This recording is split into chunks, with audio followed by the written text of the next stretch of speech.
નમસ્કાર,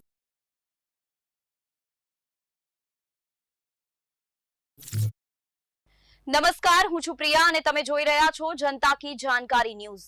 નજર કરીએ આજના સમાચારો। રાષ્ટ્રીય અંધત્વ અને દ્રષ્ટિ ખામી નિયંત્રણ કાર્યક્રમ અંતર્ગત ગુજરાતના તમામ 40 કરતાં વધુ વય ધરાવતા વ્યક્તિઓની મફત આંખની તપાસના ભાગરૂપે આજરોજ 29/11/2025ને શનિવારે મહીસાગર જિલ્લા આરોગ્ય તંત્ર, તાલુકા હેલ્થ ઓફિસ બાલાસેનોરના સંયુક્ત ઉપક્રમે પ્રાથમિક આરોગ્ય કેન્દ્ર પાંડવા ખાતે ગુજરાત સરકારના 40+ આઈ સ્ક્રીનિંગ પ્રોગ્રામ અંતર્ગત આંખની તપાસ માટે કેમ્પ યોજવામાં આવ્યો, જેમાં ઓપ્થેલ્મિક આસિસ્ટન્ટ હારૂનભાઈ દ્વારા કુલ 80 દર્દીઓની આંખોની તપાસ કરવામાં આવી હતી।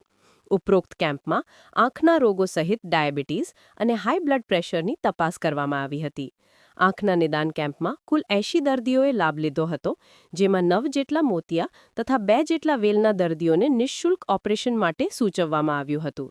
ડાયાબિટીસ ધરાવતા લોકોએ આંખોના પડદાની અવશ્ય તપાસ કરાવવી જોઈએ તે બાબત પણ ખાસ સમજાવવામાં આવી હતી। સદર કેમ્પને સફળ બનાવવા medical officer doctor Jalpa Makwana અને MPHS સમીરભાઈ સહિત આરોગ્યકર્મીઓ, સરપંચ તથા સ્થાનિક આગેવાનોએ સરાહનીય પ્રયત્નો કર્યા હતા। મકસૂદ કારીગર, ખેડા કઠલાલ।